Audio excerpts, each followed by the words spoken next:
તો મિત્રો good morning, જય માતાજી. તો રાઈતે તો તમને ખબર છે મારે મોડું થઈ ગયું હતું, એટલે અટાણે નીકળો છે. હવે માલ ભરીને 11:30 થયા છે. કેમ કે રાઈતે 3 વાગે હું ઘરે પહોંચ્યો હતો. એટલે રસ્તામાં નાસ્તો કરવા ઉભો રહી ગયો હતો. પછી એક ભાઈબંધ મળ્યો, એની આગળ હતો. એમ કરતા મારે 3 વાગ્યા હતા. હવે આપણે આ પહેલો ફેરો ભરીને જાય છે. જોકે હવે આજ તો કંઈ 3 ફેરાનું જરૂર છે નહીં, 2 ફેરા આપણે થઈ જાય એટલે બસ. કેમ કે રોજ 3 ફેરા ન થાય, કેમ કે લેટ થઈ જાય રાઈતે. બહુ જોઈશું હવે આજ આપણે 2 ફેરા કેટલા પૂરા થાય છે. તો મિત્રો હવે આપણે હાઈવે ઉપર તો હું ચડી ગયો છું, કેમ કે ગાડી ફૂલ લોડ છે. ધીરે ધીરે હાઈકે આવતો હતો. સિંગલ પટ્ટી તો આપણે જે પાર થઈ ગઈ છે એ તો તમને ઘણા વિડીયોમાં ખબર છે. કેમ કે પછી એ રોડ ઉપર તો ધ્યાન મારે ખાસ રાખવાનું છે, એ ખબર છે તમને લોકોને બધાને જે જોતા હોય એને. કેમ કે એક આ ચોકડી ખતરનાક છે. જો આ કાલે જ એક બાઇક અને 4 વ્હીલ એક્સિડન્ટ થયું. કેમ કે જે આ બાજુ ત્યાં આવતા હોય ને એ તો બિચારા તો ફૂલ સ્પીડમાં હોય, પણ આ બાજુ હોન્ડાવાળા કે કંઈ જોઈ નહીં એની રીતના ડાયરેક્ટ લઈ લે.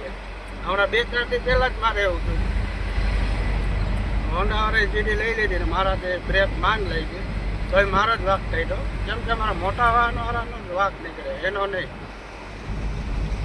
મિત્રો અત્યારે વાગી ગયા છે 3:30 અને હવે હું ગાડી ભરીને રિટર્ન બાવા પીપળિયા પહોંચ્યો છું, અમારા ગામમાં જ્યાં શોપર છે.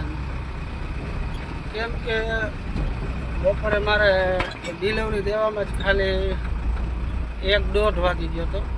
પછી ત્યાંથી માલ ભરે ને આ કઈ ત્યાંથી બધી વાર લાગી ગઈ. જોઈતી એક ફેરો તો 3:30 ભરીને આવ્યો હતો. પાછો હવે અહીંથી રિટર્ન કેટલા વાગે ભરીને નીકળ્યું છું ને એ જોવાનું. પછી તો મારા અંદાજે આજ તો 9 પાકા છે.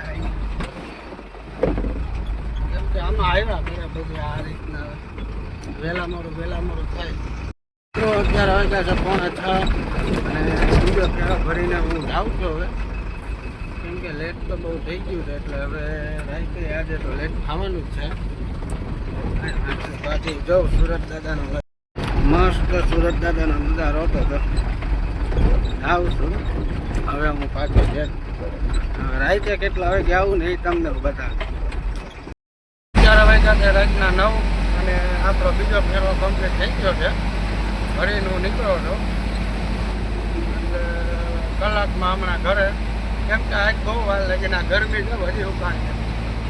કેમ કે હવે હું ભેગો કામ કરું છું એટલે ગરમી મને થાય છે એટલી અને થાકે બહુ લાગે. કેમ કે જીવનમાં કામ કરવું જરૂર છે. પહેલાં હું ખાલી ડ્રાઇવિંગ જ કરતો, પણ હવે ભેગું કામ જ કરું.